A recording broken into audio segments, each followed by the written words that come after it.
All right, let's talk about the Nephilim. So, a lot of people keep talking about the Nephilim, and that's something that people have been talking about for years. And I want to give my view on the Nephilim, and it's going to be very different. And I am a Christian. Jesus is the Lord. Jesus resurrected from the dead 2,000 years ago. Miracles are real. God is real. But the way how you understand the Bible is just wrong. The way how you understand the Bible, if you do believe in Nephilim and all this other stuff, is wrong. And I'm gonna explain why. So most people tend to think that the Bible is univocal. Most people tend to think that the end of the Bible agrees with the beginning of the Bible, that the people who wrote the middle and end of the Bible agreed with the people who wrote the beginning of the Bible. So when the New Testament has a character named Satan in it, most people go back to the Old Testament and they read the New Testament understanding of Satan into the Old Testament. Most people look at the New Testament and they say, oh, Messiah or Jesus is in the New Testament. So they go to the Old Testament and they read Jesus into the Old Testament. They read the concept of Messiah into the Old Testament. And people tend to do this a lot because most people don't know that the Old Testament and the New Testament, they are both written from a Jewish context, but they were written ages apart. And the people who wrote these testaments, they wouldn't have agreed with each other. So most people don't know that the Bible isn't written in chronological order and things like that. So that really is one of the reasons why we think the way we do about the Bible, because we don't know how to look at the Bible in sections. And instead of looking at the Bible in sections, we tend to look at the Bible as one big book.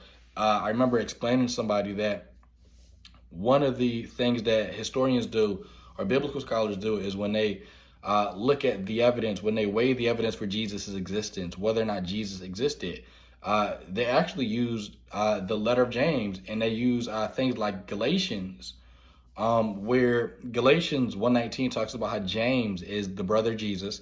And then we have the letter of James, what we now call the book of James, and James, who is identified as the brother of Jesus, he writes his letter. So a lot of people say you can't use the Bible to prove the Bible. Well, that's the thing. The Bible is not one independent book. The Bible is a book filled with many independent texts. And the text or the letter of James is one document in the Bible that we use, so we can figure out whether or not this Jesus character was historical or not. So just like how historians have to break the Bible up into many different pieces, Christians need to be able to do this too. Christians need to be able to break up the Old Testament and the New Testament, and it's really important for us to do that so we can see the evolution of thought. Like I talked about, Satan originally was not the devil. Satan was a title. Satan originally was a title. If you go to the book of Job, Hasatan or Satan, if you go to the book of Job, Satan in the book of Job is not the devil. Satan in the book of Job is actually a title that can apply to anybody. Anybody could be a Satan in the Old Testament.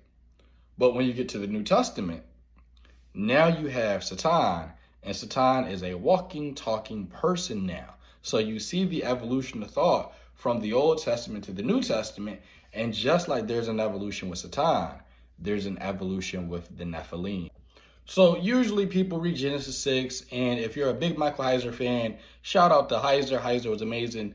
But I do differ with Heiser in this. I'm not sure if Heiser's view is as well thought out as mine. I would actually disagree with Heiser on this about the sons of God part. So Heiser and other people, many people who read Genesis 6, they read Genesis 6 and it says, when men begin to multiply on the face of the earth of the land, and daughters were born to them, the sons of God saw that the daughters of men were attractive. And so the argument is, when you look at that phrase, sons of God, Banai Elohim, Banai Elohim is also used in Job. It's used in Job when it talks about the angels, how they go before Yahweh in his heavenly court. The Banai Elohim also in Job, it talks about where were you when the sons of God leaped for joy.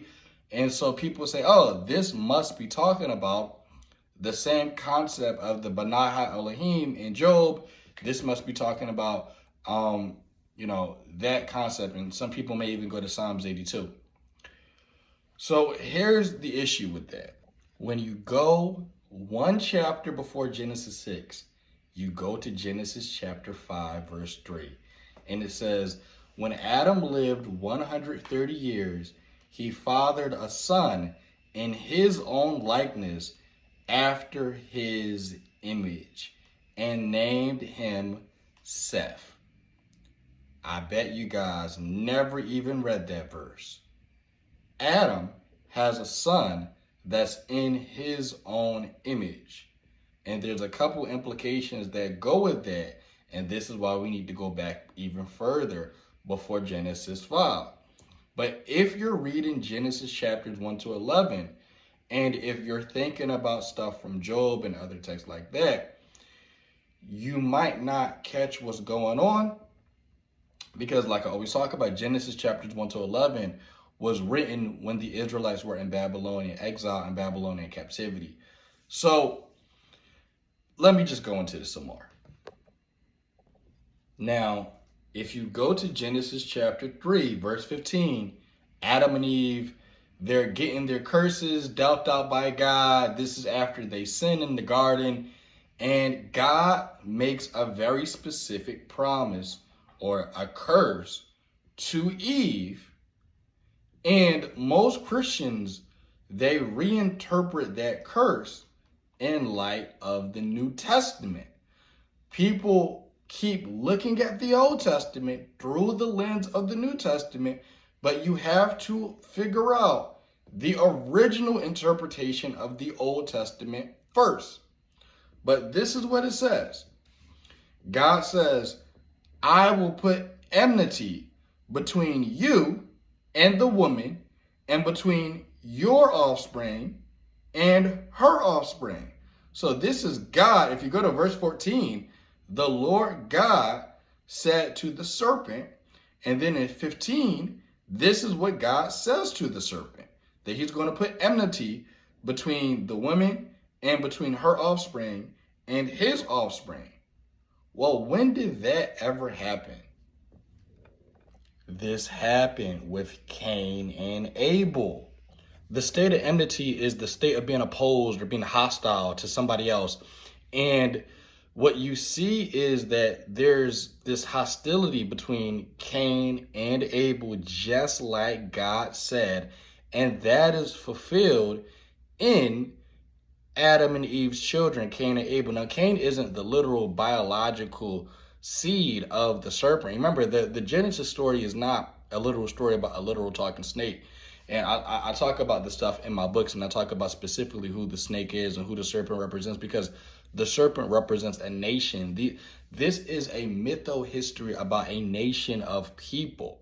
But Cain and Abel, they're diametrically opposed to one another. There's enmity between them. Cain kills Abel, Abel dies, and after Abel dies, the text is specific to say Abel had a son in his image named Seth. Now, if Seth is made in Adam's image, and if Adam is made in the image of God, Seth is made in the image of God, which means that the house of Cain or the descendants of Cain are not made in the image of God. If Seth is made in the image of Adam, and if Adam is made in the image of God, who is Cain made after the image of? Cain is made after the image of the devil. So then you have this thing where you get down to Genesis chapter 6. But even before you get down to Genesis chapter 6, let me go into some more things about this. Now, I talk about in my book, Secrets of the Bible from the East, I talk about how people in the ancient world, the way how they thought about cities and the way how they thought about people who made cities were considered to be evil, because it used to be thought that if you made a city, people would be worried about worldly things and city things, and people wouldn't be dependent on God.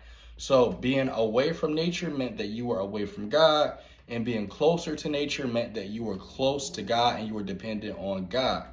So isn't it very funny that right after Cain kills Abel, he goes out and he makes a city. He does the thing that people in the ancient world already believe are bad. So Cain goes out and makes a city, and in Genesis chapter 4, verse 17, it says, Cain knew his wife, and she conceived and bore Enoch. When he built a city, he called the name of the city after the name of his son, Enoch. To Enoch was born Irad, and Irad fathered Mahulahel, whoever his name is, Mahulahel, Methuselah, father Lamech, and Lamech 2 wives, and etc., etc. So I'm skipping down to verse 20. This person bore Jabal. He was the father of those who dwell in tents and have livestock. His brother's name was Jubal. He was the father of all those who played the lyre and pipe. Zillah also bore Tubal-Cain. He was the forger of all instruments of bronze and iron. So Cain goes out, he makes a city, he starts having his descendants, and his descendants are worried about worldly things and worldly stuff. This is the Jacob and Esau situation. Jacob, he understands the value of spiritual things, but Esau doesn't value spiritual things, so he sells his birthright for a bowl of soup. You see the same contrast where the descendants of Cain, they don't really care about spiritual stuff. They're building tents and they're building technology and they're building instruments. They don't really care about spiritual things and spiritual stuff. Then when you get down to verse 23, Lamech said to his wife, so this is one of Cain's descendants, Lamech. Lamech said to his wives, Ada and Zillah, hear my voice. You wives of Lamech, listen to what I say. So he's about to tell his wives something. I have killed a man for wounding me, a young man for striking me. If Cain's revenge is sevenfold, then Lamech's is 77-fold. So Cain's descendants is out here killing people and just doing all types of crazy. And if Cain's revenge was sevenfold, this dude's revenge is 77-fold. So Cain's descendants are worse than Cain, and they're just going out just mass murdering people. And then you get to verse 25. And Adam knew his wife again, and she bore a son and called him Seth. For she said, God has appointed for me another offspring instead of Abel, for Cain killed him. To Seth also a son was born, and he called his name Enoch. At that time, people began to call upon the name of the Lord. So you see a contrast between the line of Cain and how they are just completely wicked. And you see a contrast between Cain's descendants, and then you see Seth, and Seth starts having offsprings of people who are holy. But then, if you keep reading down in Genesis 5, because chapters and verses didn't exist yet, if you go down to Genesis 5 and if you go down to verse 3, when Adam had lived 130 years, he fathered a son in his own likeness after his image and named him Seth. So you have the line of Cain, and Cain and his family, they're doing exactly what Cain did. They're doing evil. And then Adam has his son Seth, and Seth is in Adam's likeness. So Seth is made in the likeness of Adam, and Adam is made in the likeness of God. So Seth is a son of God, just like Adam is a son of God, because they're made in the likeness of God. Well, when you get to Genesis chapter 6, now you start to see the picture that Genesis chapters 4 to 6 is trying to give you. You're starting to see the image, the bigger image. People read Genesis 6, but we never go back to Genesis 3. We never go back to Genesis 4. We never go to Genesis. We just read Genesis 6 and nothing else. So when you go back, when you go through Genesis 4, 5, and 6, you start to understand what's happening. The sons of Cain are multiplying and they're doing evil, but the sons of Seth are populating and they're doing good. And then by the time you get to 6, it's already painted this picture of these two houses populating. And then it says, when men began to multiply on the face of the land and daughters were born to them, the sons of God saw that the daughters of men were attractive. The sons of Seth, they saw the sons of Cain. They saw that they were attractive, and they took as their wives any that they chose. This is why God says, then the Lord said, my spirit shall not abide in man forever. If the sons of God, if they're the ones who actually committed the act, right? Because the view that a lot of people have is that the daughters slept with the angels. Well, if the human daughters, if they were the ones in the wrong, how come the men are getting punished? Because it was men who did the act.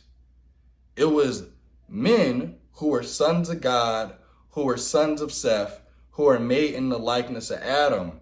These are the sons of Seth, the sons who were made in the likeness of Adam, coming together against the sons of Cain. The sons of Cain who were murderers. The sons of Cain who were committing 77 times the murder that Cain was doing.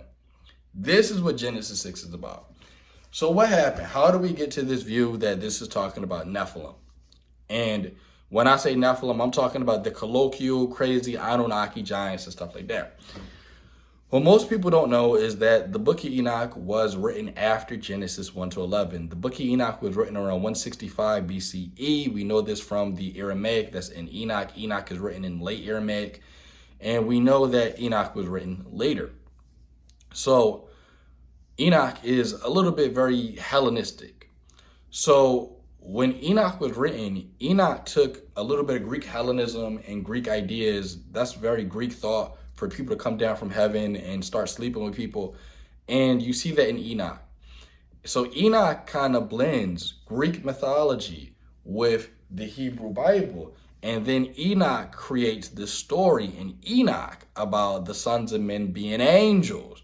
So now you see this evolution. Originally, the sons of men are originally the sons of Seth. By the time you get to Enoch, now the sons of God are angels, because whoever wrote Enoch, they're not really putting all of the pieces together in Genesis. They're thinking about Job, they're thinking about whatever. So then they create the story in Enoch with these angels coming down and sleeping with women, which is why every single time, whenever somebody has the view that the Nephilim in Genesis 6 are these divine angels who came down from heaven, they have to pick up Enoch, because that's originally where the view came from. But if you actually just stay with the biblical text, and if you just read from one chapter to the next, to the next, to the next, you'll understand the entire concept of what is trying to give you. But you do have this thing where by the time you get to like 1 Kings and 1 Samuel and stuff like that, when David is fighting these lion men of Moab, and when David is fighting these people with 6 fingers, you do have this thing where people do believe in monsters and people do believe in all that stuff. That's a whole nother thing. But when you read Genesis chapters 1 to 11, and you understand that it came in Babylonian exile and stuff like that, you start to get a better picture of what's going on, and there is an evolution. So a lot of people think that the entire Bible, like I said, is univocal and it's talking about one thing, right? But the Bible it's an evolution of thought. So just because people in the New Testament have this view, that doesn't mean that people in the Old Testament had that view. And you have to sit down and do the work and figure out what actually did these people in this time believe and what the people in this time believe, so you can get a whole understanding of what's actually going on in the text. Because by the time you get to the book of Jude has its own interpretation of Genesis, and it says, there were these angels, and these angels got cast down into Sheol. Well, that is literally Greek mythos. So you see how Greek mythos even makes it into the New Testament, which is no surprise because Enoch is very Hellenized. So So what is all this really talking about? I talk about this stuff in my books. If you guys don't have my books, definitely check those books out. But I talk about how the Cain and Abel narrative and the Adam and Eve story, that was supposed to be the Adam and Eve narrative. The Adam and Eve narrative is supposed to be a meta-narrative. It's supposed to be mytho-history about the history between the Israelites and the Canaanites. So when you start looking at the Cain and Abel saga and the lineages, this is really talking about the fight that Israel had between the Israelites and the Canaanites. And a lot of this is being polemicized, and a lot of mytho-history is being used to communicate these points. So when I look at Genesis 1 to 6, or even Genesis 6, I don't think that people actually came down from heaven. Angels actually came down from heaven and slept with people and all that other stuff. This is the Israelites using polemics to write their enemies in a bad light. And they're using mytho-history from around them. They're using the Atrahasis epic. They're using the Epic of Gilgamesh so that they can kind of rewrite their history in a way. And so it's a lot of mytho-history being utilized. And this can be really hard for people because I'll tell you what, a lot of people want to live in a fantasy world. A lot of people want to live in a fantasy world. A lot of people want to live in, magical Disney world. But these are the facts. This is what it is. So you don't have to accept that there were some angels who came down from heaven and they slept with people and all that other stuff. That is a later view, and it may have even been redacted back into the text. I don't see any evidence of it being redacted into the text, though. You might want to check out Richard Elliott Friedman's work on this, but I don't see any evidence of redaction. But what I do see is there definitely is an evolution of thought, where the original view is these are men. These are men from the line of Seth who are made in the image of Adam. These are the sons of God in that sense, and they're fighting against the sons of Cain, and they came together even though they weren't supposed to. And, then that evolved into these angels coming down from heaven with Enoch. Enoch came after Genesis 1 to 11. Genesis 1 to 11 was written in exile. So, I see that happening in the text, and I see why people come to the conclusion they do. But most people have read Genesis 6 and they haven't read Genesis 5. They haven't read Genesis 4. They haven't read Genesis 3. And they're not putting the whole story together because Genesis 1 to 11 was written all around the same time period opposed to the other texts in the Bible. So you really should use Genesis 1 to 11 to interpret the text in Genesis 1 to 11. If you're going to read Genesis 6, you should read Genesis 5. You should read Genesis 4 because they're all coming from around the same time period, and it'll really help you get a better understanding. Most of you guys have never read Genesis 5:3. Most of you guys have never read the stuff in Genesis 3. And if we have read it, we haven't read it within its immediate cultural context. So that's how I see it. I would take the Sethite view. And the Sethite view is basically only really held by critical scholars. Really, you don't really see a lot of evangelical Christians holding this view, but a lot of people don't know about it. It's similar to how a lot of biblical, evangelical biblical scholars, they just vehemently fight against the documentary hypothesis. But if you ask a regular everyday Christian, fundy or evangelical, what is the documentary hypothesis? They won't know what it is, but all they'll be able to tell you is it's not true or it's wrong. So we really need to sit down and we need to look at all the working parts of the scholarship, and we need to look at all the views, and we need to look at why people actually hold these views. I'm a Christian. I am a Christian and I hold this view. Jesus is Lord and I hold this view. So I would say in that regard, I think Michael Heiser is wrong. I think that people who look at Genesis 6 and they think that the original interpretation of Genesis 6 is that angels came down from heaven, I think that they are incorrect. I don't think that's what that text is trying to convey.